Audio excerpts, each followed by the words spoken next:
Sobat Kuliner, kembali lagi di podcast Kuliner Ramadan Feby 1445 Hijriah. Bersama saya, Amrina Rusyada, selaku moderator dalam podcast kali ini.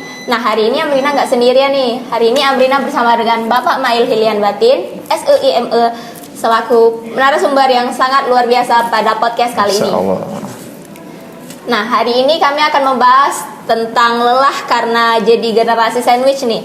Nah, mungkin sebelumnya para sahabat kuliner belum tahu nih apa sih generasi sandwich itu. Jadi menurut Bapak apa sih Pak generasi sandwich itu? Baik, sebelumnya terima kasih Mbak Amrina ya. Iya Pak. Benar. Mbak Amrina. Nah, ya teman-teman, sebelum kita masuk kepada topik kita, kita buka dengan Assalamualaikum warahmatullahi wabarakatuh dulu.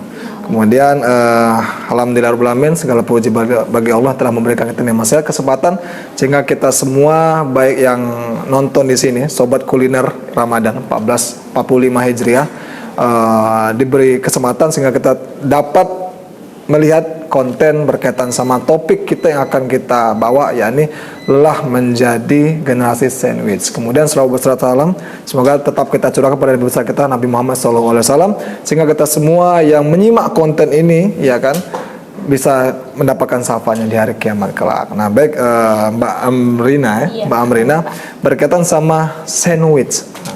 Ini sebenarnya sejarah dulu Mbak Amrina. Sejarah, jadi penyebutan generasi sandwich ini pertama kali itu dilakukan pada tahun 1981. Itu oleh profesor sekaligus direktur praktikum University Kentucky di Amerika Serikat bernama Dorothy Miller. Nah itu, jadi sampai sekarang ada di berbagai macam platform kan, itu sudah mulai masif penyebutan generasi sandwich. Emang apa sih beda sama generasi Y, Z sebagai macam itu? Nah, itu pasti bertanya-tanya kan Mbak Amrina, walaupun belum ditanyakan sebenarnya itu. Nah, jadi teman-teman sekalian juga, Mbak Amrina juga yang ada di samping kami. Jadi generasi sandwich ini ibarat sandwich sebenarnya, ibarat roti. Roti itu kan berlapis sepertinya apa sebutannya kayak roti isi ya. Nah, sandwich itu adalah di posisi tengah-tengah Mbak Amrina. Tengah-tengah, jadi kita itu terhimpit antara roti atas sama roti bawah. Itulah dikatakan sandwich. Nah, kemudian apa hubungan sama kehidupan ini? Misalnya Pak, misalnya sebagai macamnya itu. Nah, dibilang generasi sandwich ini karena kita itu menanggung beban. Ada 3 pihak yang harus kita tanggung. Pihak pertama diri kita sendiri, kita sandwichnya. Pihak kedua itu anak kita roti bawahnya. Pihak ketiga tuh orang tua kita, itu roti bagian atasnya. Jadi kita tuh emang menanggung orang tua kita sama anak kita. Kemudian ada topik kan kata Mbak Amrina tadi, lelah. Nah, dibilang lelah sebenarnya tuh tergantung orangnya sebenarnya. Kadang-kala kan kalau misalnya kebutuhan dasar kita saja misalnya belum terpenuhi, sudah ada orang lain, anggapan masih orang tua misalnya kan, sudah ada orang lain misalnya itu, ya otomatis capek itu pasti akan terasa, itu Mbak Amrina ya. Apalagi misalnya itu apalagi misalnya dalam hal finansial, ini kan berkaitan sama finansial. Jadi clue-nya generasi sandwich ini adalah berkaitan sama finansial. Jadi kita masih menanggung orang tua kita. Itu sih secara sedikit berkaitan sama generasi sandwich Mbak Amrina. Ya, jadi kita tuh menanggung 3 hal ya Pak. Karena kan kalau diri sendiri aja udah berat gitu ya Pak. Nah, apalagi ada anak yang memang harus kita penuhi kebutuhannya. Dan juga ya kita tuh pasti harus memenuhi kewajiban lah terhadap orang tua. Jadi nggak bisa lepas dari orang tua gitu. Nah, menurut Islam nih Pak, boleh nggak sih Pak kita tuh menanggung orang tua gitu? Dalam Islam tuh bagaimana sih hukumnya gitu? Oke, baik, pertanyaan bagus ini, mewakili netizen ya yang di luar sana ini, ya kan? Nah, Islam memandang itu seperti apa sih? Kalau berkata sama Islam itu masuk kepada ranahnya bukan kewajiban kita sebenarnya. Karena kewajiban kita itu sebagai orang tua adalah kita misalnya seperti kami kan sudah menjadi orang tua nih, menanggung istri sama anak. Tapi ada orang tua nih. Notabene orang tua tuh kalau Islam memandang sebagai sedekah yang kita lakukan. Nah, kepada kerabat dekat. Nah, karena kalau menurut hadis juga mengatakan bahwasanya hubungan kekerabatan, ya kan, sedekah salah satunya. Kalau kita tuh dengan kerabat itu bisa berlipat-lipat pahalanya. Apalagi teman dekat misalnya kayak ayah, ibu, adik, sebagai macam, masih ada hubungan kerabat lah sebagai macamnya itu. Nah kemudian kalau misalnya Islam juga mengajarkan berkaitan sama sedekah, berarti kan itu ada plus minus. Plusnya apa? Kita mendapat pahala, ya kan, sudah meringankan setidaknya. Tapi tidak sedikit juga Mbak Amrina sama teman-teman juga, ada orang tua yang tidak mau ditanggung. Oh, ada orang tua yang nggak mau ditanggung? Nggak mau ditanggung oleh anaknya, dia kerja sendiri di desa-desa. Kadang-kadang dia padahal dia usianya sudah lanjut. Oh, tapi dia nggak mau kayak ngerepotin anaknya gitu ya, Pak? Kan ada beberapa orang tua kayak gitu, dia nggak mau ngerepoti anak, dia sibuk sendiri. Pokoknya kalau kita lihat tuh, kok ada orang tua tuh masih, mohon maaf, misalnya masih sibuk di dunia luar misalnya kan, masih sibuk di luar. Udah usia lanjut tapi masih ya, Pak? jualan. Iya, itu kadang kasihan kan gitu, kayak anaknya tuh nggak ngurusin gitu. Padahal kan, tapi memang dari merekanya sendiri yang memang nggak mau jadi beban anak gitu. Benar. Berarti kan ada, kalau dibalikan kepada persepsi orang tua kita misalnya, tergantung orang tuanya. Dia kasarnya mau nyusahi anaknya apa enggak? Kasarannya ini, mohon maaf ya netizen, kasarnya dia mau nyusahi anaknya apa enggak? Kalau misalnya dia tidak mau nyusahi anaknya, otomatis dia akan berusaha sendiri. Walaupun sebenarnya usia lanjut itu adalah usia di mana orang tua kita tuh beristirahat. Iya. Beristirahat, tinggal menunggu memetik hasil. Iya, tapi di sini Mbak Amrina juga yang paling digarisbawahi adalah sebenarnya ini sebuah kesalahan dalam hal manajemen keuangan. Itu kira-kira dari generasi sandwich ini, orang tua yang masih ditanggung tadi. Dalam hal manajemen keuangan tuh maksudnya? Nah, ini pasti ini mulai kepo-kepo ini kan. Berarti orang tua kita itu ya masih ditanggung tuh, berarti dia tuh masih kekurangan finansial dong. Iya, itu kata kuncinya. Kenapa kayak gitu? Kalau orang tuanya itu sudah sukses, udah mapan, pasti dia tidak akan mau ngerepotin anaknya lagi. Itu salah satunya. Tapi ada beberapa itu masih ditanggung, masih tanggungan kita. Islam mengajarkan sedekah. Itu kan kita anggap sebagai ya sudah, ini bentuk pengabdian kita, bentuk kita itu bakti pada orang tua. Selagi masih ada, kenapa tidak?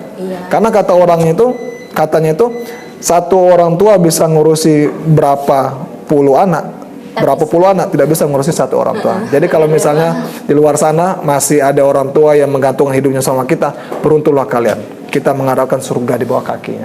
Nah itu kira-kira. Kemudian apa lagi? Berkaitan sama finansial tadi, Mbak Amrina sama teman-teman juga ya.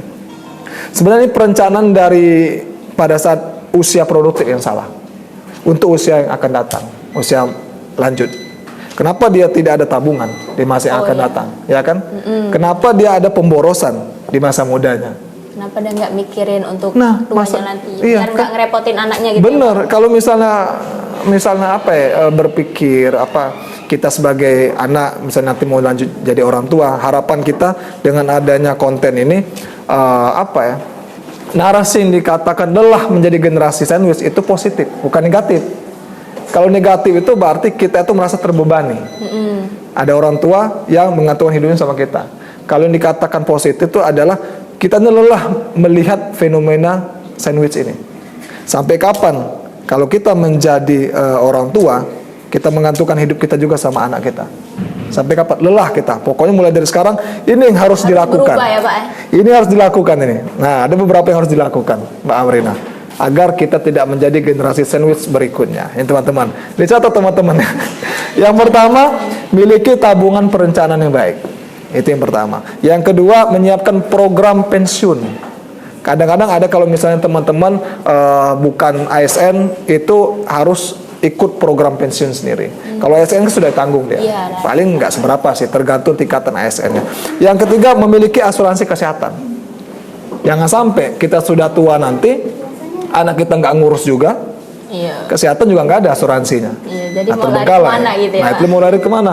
Yang keempat, kurangi gaya hidup konsumtif. Nah ini hati-hati, apalagi nanti mau masuk Harbolnas. Nah Harbolnas nih, Harbolnas ya kan, bulan 1, 2, 2, 3, 3, 4, 4 sampai sebagai macam, itu masuk kepada FOMO atau impulsive buying. Biasanya cek apa klik dulu masuk ke keranjang, nggak tahu nanti mau CO-nya kapan. Masuk keranjang dulu. Betul, masuk keranjang dulu.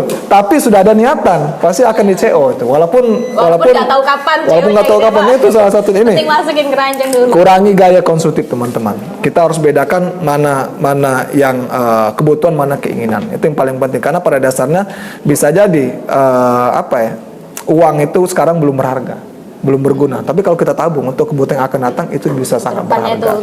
Iya benar. Apalagi misalnya kita di sini juga ada di Fakultas Ekonomi. Jangan sampai kita belajar tentang ekonomi, kesulitan ekonomi kita. Jangan sampai teman-teman yang lain juga di luar sana. Jadi kita belajar ekonomi kan iya, kita harus sudah tahu. Harusnya kita sudah belajar manage keuangan. Kita saja nggak bisa manage keuangan. Itu hati-hati. Yang kelima, menyiapkan dana pendidikan anak ini. Dana pendidikan anak disiapkan sejak dini, dia untuk yang masih akan datang nanti seperti apa. Jangan sampai nanti, kadang-kala kalau kita lihat orang tua, kita kan misalnya kan mau minta nih, misalnya minta uang, nanti lu nak ya, belum ada uangnya. Nah kalau misalnya sudah siap dana pendidikan, kan, tinggal kan, sudah terjamin kan pendidikannya. Gitu. Yang terakhir teman-teman ya, jadi kita sebagai orang tua nanti, sebagai anak juga di sini, kayak seperti yang Mbak Amrina kan masih status sebagai anak. Kami kan status sebagai orang tua di sini.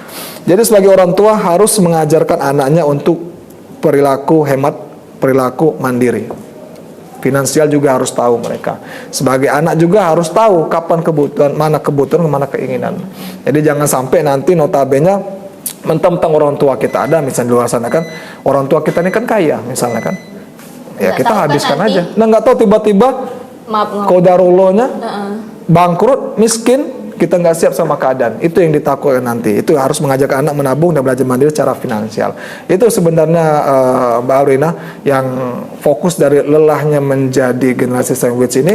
Kita putus rantai generasi sandwich ini. Yuk cukup orang tua kita saja yang kita jangan pada saat kita menjadi orang tua, kita harus mandiri juga, kita harus bebas dari finansial. Itu kira-kira. Wah, berarti Sobat Kuliner memang sangat menarik sekali ya materi hari ini tuh, karena materinya tuh lelah karena jadi generasi sandwich.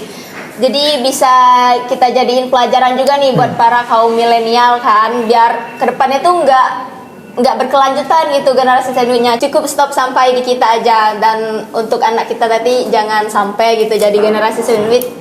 Nah boleh nih Pak closing statementnya untuk materi kali ini. Baik, terima kasih Mbak Amrina atas penegasan tadi. Nah, jadi teman-teman bagi remaja di luar sana seperti Mbak Amrina juga, yuk kita biasakan hidup hemat, yuk kita biasakan mandiri juga. Jangan sampai kita itu menjadi